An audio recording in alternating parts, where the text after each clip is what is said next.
Now we're on Mem Tesamid Beis. Ozla v'dildala. What does that mean? That the commoners became steadily more impoverished in women, in wisdom, and in observance.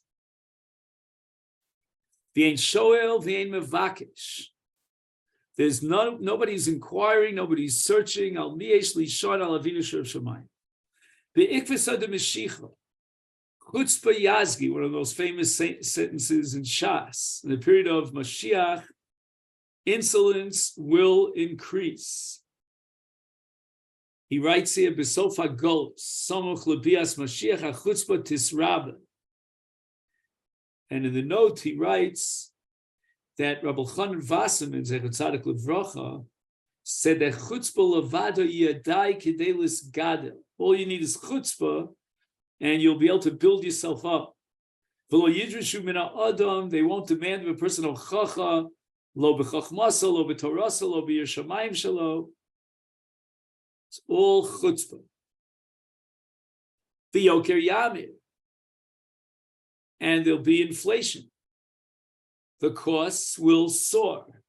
Hagefen titein pirya vayayin biyoker. The vine will yield its fruit, and yet, despite the fact that there's plenty of wine, it'll be very expensive. Malchus teofech leminus ve'ein tochachas, and the government will turn to heresy, and there's no one to rebuke them. No man will be able to reproach one another because all men will be iniquitous. When a sitter is admonished, he will simply retort, "You are no better than I am."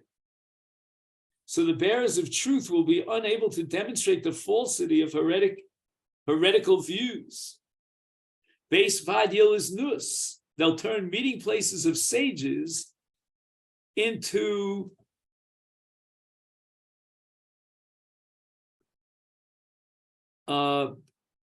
places for harlotry. So the study halls were generally built outside the towns, and with the decline of Torah study, they fell into disuse. And their isolation made it favorable locations for illicit harlots who openly designate these holy places as places for immorality. V'agolil yechrav v'gavlon yishon. The Galilee will be destroyed, and the Gavlan desolated. So Gavlan, he says, is a shem makom. The anshe agvul, those who live on the boundaries of Eretz Yisrael, yisovu meir v'ir. They go around all the cities to try to get funds. V'lo yichonanu, no one has compassion on them.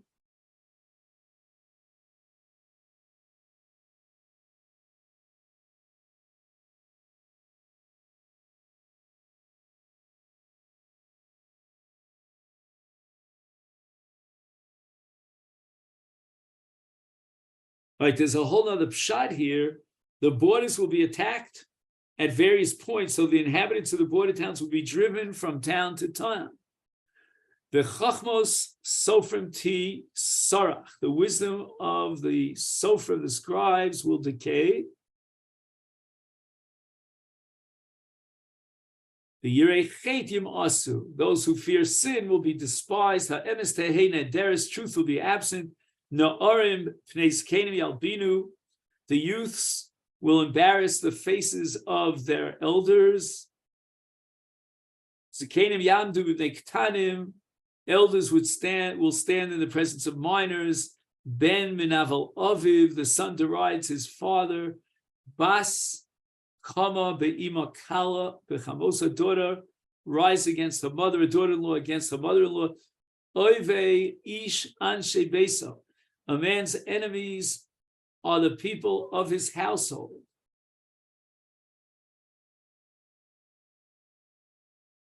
Klomar af anshe beso yu lo le'oivin, pnei adar ki pnei hakevel, kelev, the face of the generation like the face of a dog. They will be shameless. And Rabbi Chanan again, in the name of the Chafetz Chaim, he says that a leader must guide people authoritatively and teach them right from wrong. But in this period before Mashiach, the ostensible leaders will first check to see if their views will be popularly received, like a dog that looks back to see if his master follows him. Ben eno misbayish mi aviv. A son is not embarrassed in the presence of his father.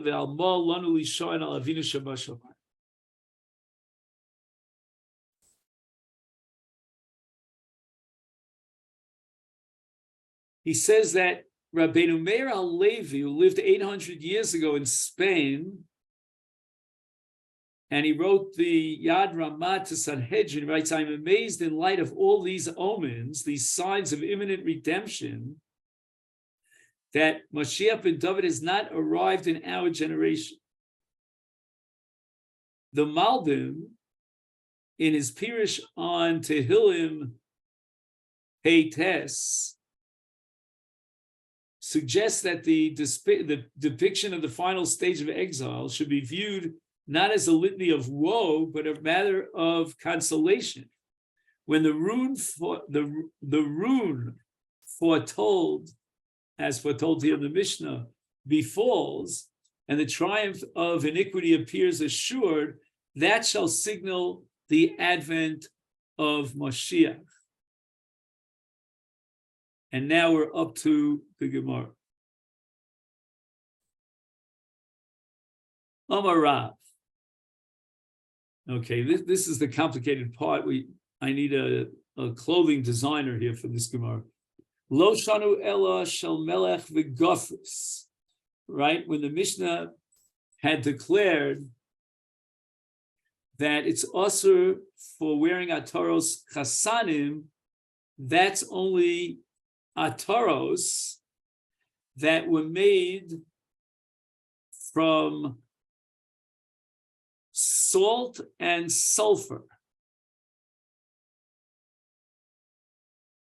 They would fashion wreaths of rock salt, translucent as quartz, bearing ornamentation etched with sulfur, like the designs that artisans etch in goldwork and silver.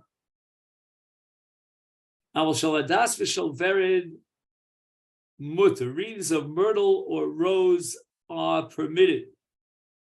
Ushmuel omer af shaladas v'shal vered also. Even these are prohibited. But shal konim v'shal cheles mutter.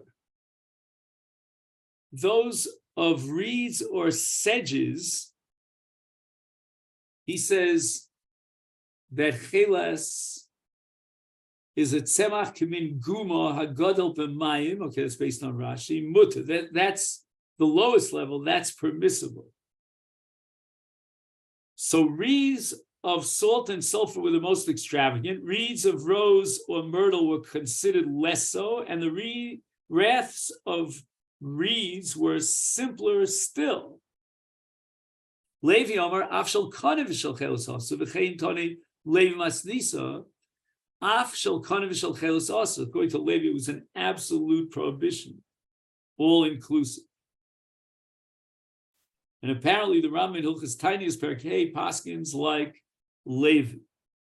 The Mishnah says that during that campaign of Vaspium, there was a Gzera on Ataras Chasanim and also on something called Irus. Do you remember this? Back in the Mishnah,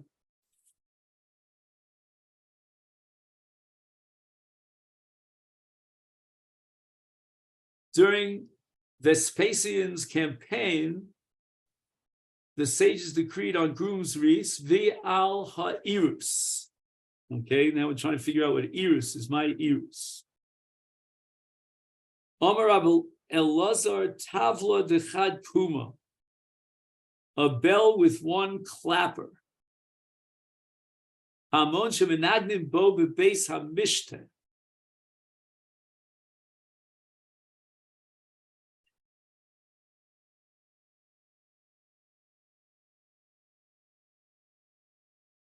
They would ring such a bell in rhythm with singing or music at wedding celebrations.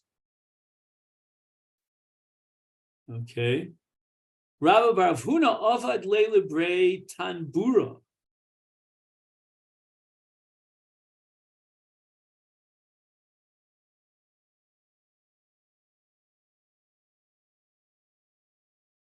So Rabbah prepared a tambourine for the wedding celebration of his son Avua Tavre.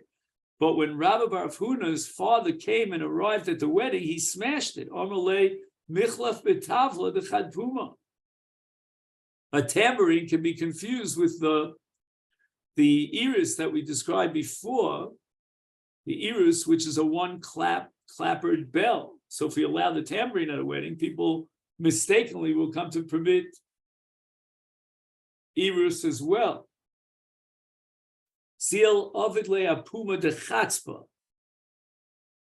Go make a drum across the mouth of an urn.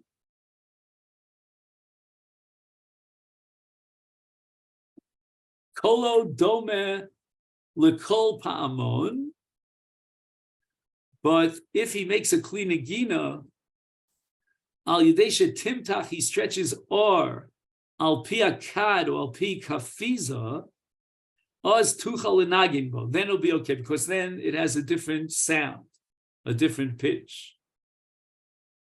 V'pulmu shel tidus gozra al ataros kalos. My ataros kalos, Omar Rabbi Bar Bachana, Omar Rabbi Yochanan, Ir shel zahav. This is a special kind of a piece of jewelry. Again, a long discussion here and description, a tiara of gold with a city of gold fashioned, engraved upon it. And this is not referring to golden coronets. Any coronet worked in precious metal, gold or silver, is in fact prohibited. The Gemara merely selects the city of gold as a common example. And the Mishnah in Shabbos on Daf Nun Zayin implies that on a weekday, a woman may wear a city of gold. So how do we reconcile that with our Gemara? Sotah explains that the Isurim on wreaths concern only grooms and brides. And that's a counterpoint to immoderate joy. But others may wear wreaths without restriction. Tanya nami hochi ezu atoros kalos ir shel zav aval oso som kipa shel melas. One may make an ornamental headpiece for a bride in the form of a cap of wool, of fine wool.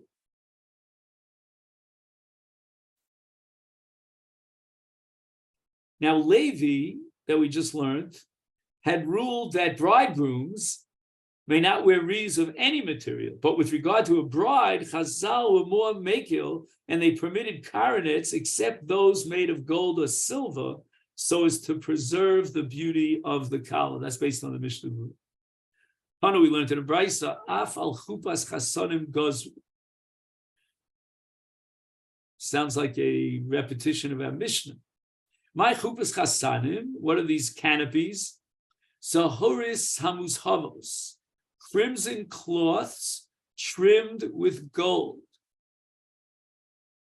A sheet of fabric stiffened with radial strips of gold to form a parasol, which would be suspended over the groom.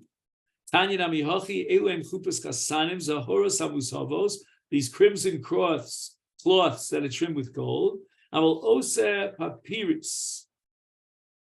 One may make a lattice, a canopy of interwoven reeds or slats. V'tolava kol masha yirtz, and he can hang on it anything he wishes. So these are colorful scarves, strips of gold, can be hung from this parasol of wood or lattice work. As long as the body of the parasol is not cloth and gold, there's no restriction on what may be suspended from its rim. Shlo yamed es beno yevanis.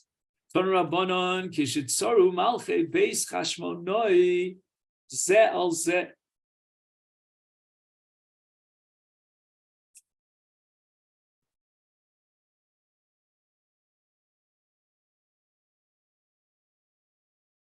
Ha'achim Hyrcanus v'Aristobulus hayu nilchamim al hamelucha.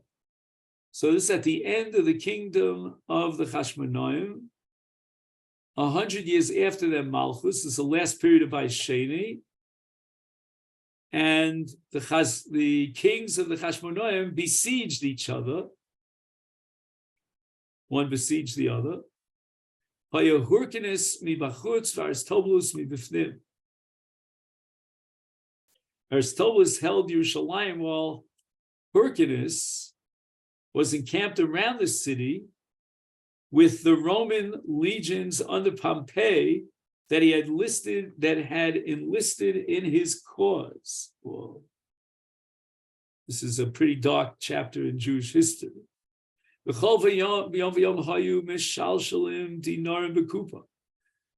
Every day, those who were in the city would lower dinarim in a pouch over the city wall. Umalad lehem tmidin. Right, so Hyrcanus is on the outside, and those who are on the inside would lower dinrim, right, it's certain coins, in a pouch over the city wall, and the Jews on the outside of the Hyrcanus faction would in return send them up, malim lahem tmidin, lambs for the daily communal sacrifice. All right, this is the Talmud Shel Shachar. So after the besiegers took the coins, they would place lambs into the pouch, and they would hoist them over the wall. The coins from the temple treasury, that's where these coins were from. And the Jews of Hyrcanus faction would use the money to purchase the animals. There was a certain old man who knew this Greek wisdom.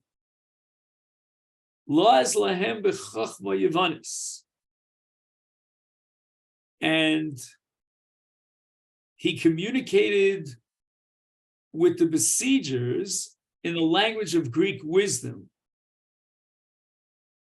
of cryptic expressions or gestures understood only by Greco-Roman aristocracy, not by the common people.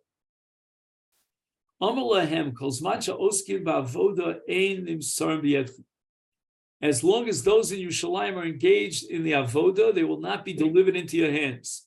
Lemachar, shilshu lahem dinarim bekupa. Right? Instead of sending a kosher animal inside the pouch, when the people inside Yerushalayim, they lowered the dinrim in a pouch, helu lahem chazir. Based on the advice of this man who knew Greek, they would send a swine in order to prevent the service, the avodah. Kevan she'igia lechatzi choma, when the swine reached midway along the height of the wall, not tziparnov, it stuck its hooves in the wall. Nizdaza Eretz Yisrael Arba Meos Paras, Eretz Yisrael quaked. 400 parsos. Osa Shah Amru Or Odom Shigadal Chazirim Vi Or Odom Shilamin Beno Chachma Yavanis. Ve'al Osa Shana Shaninu. Right, the Brisa says that regarding that year we are taught Maisa Uba Omer Migagos Tzrifim. The Omer was brought from Gagos Tzrifim, which is the name of a place, the roofs.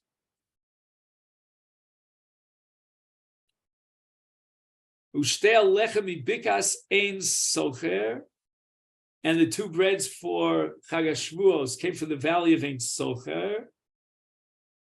Again, a name of a place. So the Omer has to be brought from a field as close as possible to Shalayim. And that's called Carmel, which is Carmeleh, a full pod. The grains of barley must be maximally fresh and moist so that they fill the pod tightly. As grains dry before they begin to shrivel and shrink. The Omer must therefore be offered shortly after it is reaped, and therefore it has to be brought from a field near Yerushalayim. However, it once happened, as the Mishnah records it in Menachos, that the Omer is brought from Gagos Tzrifin and the Shtei Alechem from Ein Socher, two locations considerably distant from Yerushalayim.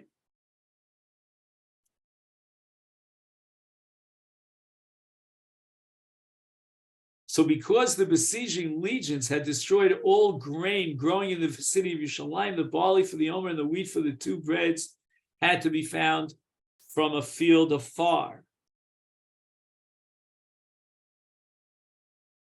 So the Gemara says, Eini, Ve'Omer Rebbe be'eretz Yisrael Lashon Sursi Lama.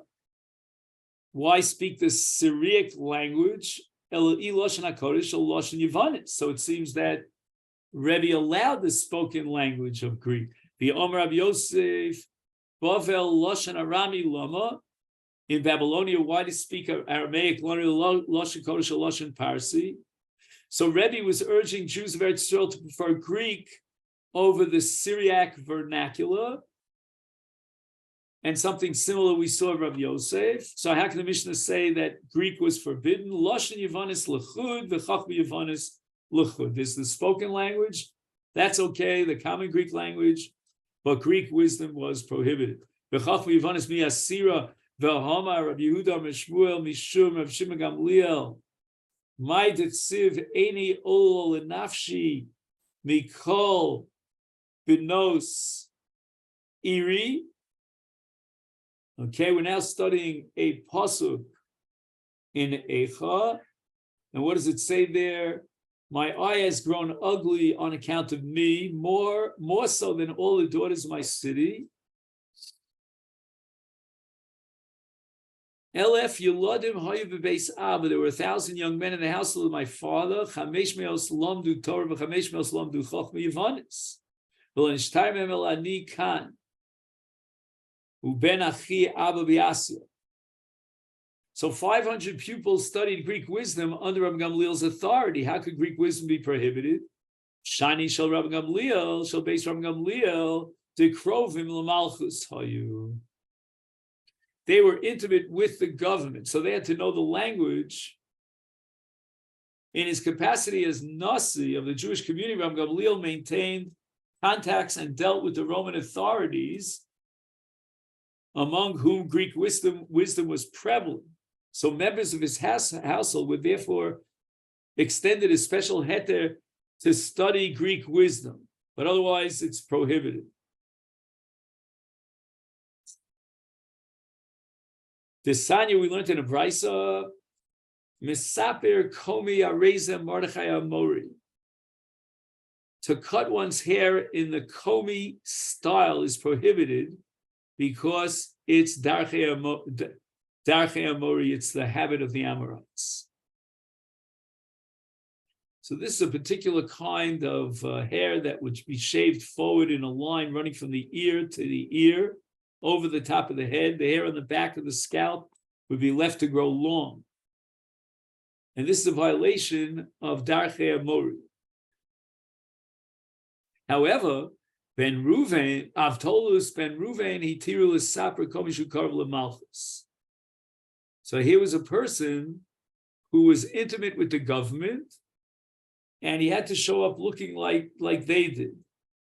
So since he mingled with the Roman nobility and successfully argued the retraction of several decrees against Jewish religious observance, therefore, he was permitted to cut his hair in that way. Shalbeis Rabban Gamliel, he tiru lehem chachma yavanis, as we saw before, Rabbi Gamliel's household was permitted to study Greek wisdom, and they should krov l'malchus. The Mishnah says, "Bepulmus ha'achron gozrish lo teisei kala ba'pirion." A bride may not go forth in canopy within the city. My taima mishum tzniusa.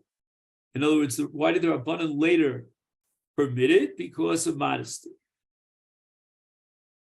Mishameis Rabbi Yochanan batla chachma. Rabbi Yochanan ben Zakkai died, and the splendor of wisdom ceased. Ton Rabbanan Mishameis Rabbi Eliezer nignaz sefer Torah. Rabbi Eliezer was the recipient of many halachas transmitted orally and could immediately recall any detail as though his fund of knowledge was inscribed in a book. Mishemes Rabbi Yeshua Butler Eitzo Machshava. Rabbi Yeshua was rigorous in exegesis. He was erudite in halacha. He was the expert at refuting heresy. He was quick to comprehend the secret gestures of heretics and undermine their intrigues. And when Rabbi Yeshua was near death, Chazal asked him, how should we contend with heretics? And Rabbi Yeshua responded, when counsel is lost from the children of God, the wisdom of adversaries erodes. Right, so there's a commensurate Mishemes Rabbi Akiva Batlu Zroe Torah. When Rabbi Akiva died, the supporters of Torah ceased to be. In other words, his penetrating analysis, where he defeated challenges to his rulings, is like the strength of arms. Rabbi Akiva would buttress minutiae of the oral law upon scriptural exegesis by determining the implications of seemingly superfluous letters and variations in wording. The well springs of wisdom were plugged up. Mishemes Rabbi Eliezer ben Azariah, Rabbi Eliezer ben Azariah Batlu Ataros Chachma. The coronets of wisdom vanished. Shataris Chachamim Ashram. The wealth of wise men is their coronet.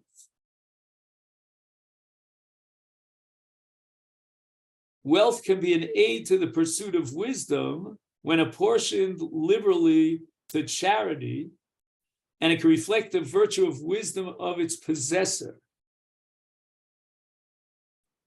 Mishemes Rabbi Chanina ben Dosa Batla Anshe Maisa.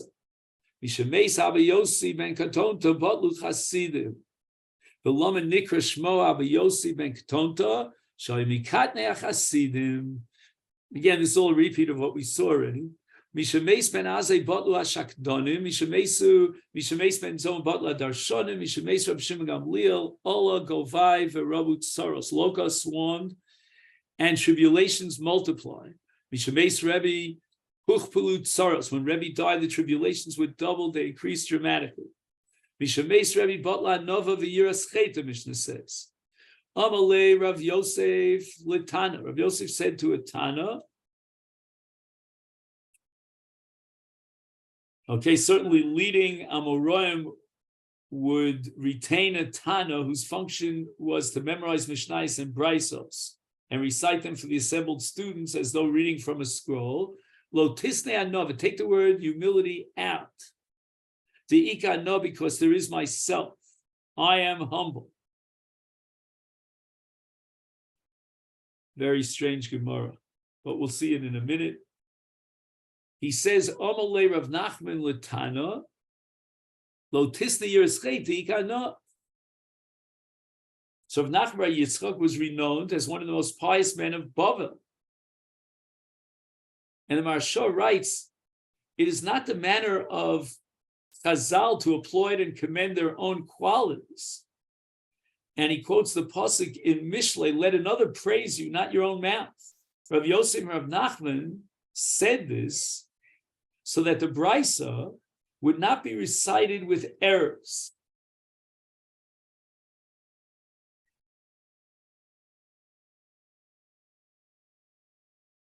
Hadran Alecha Egla Rufa, the Slika Le Masechet Sotah.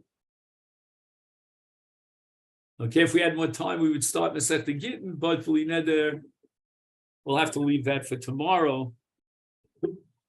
And thank you very much. And we should be zocher to learn lots of Torah together, many Masechtas. Ein Yiratzon.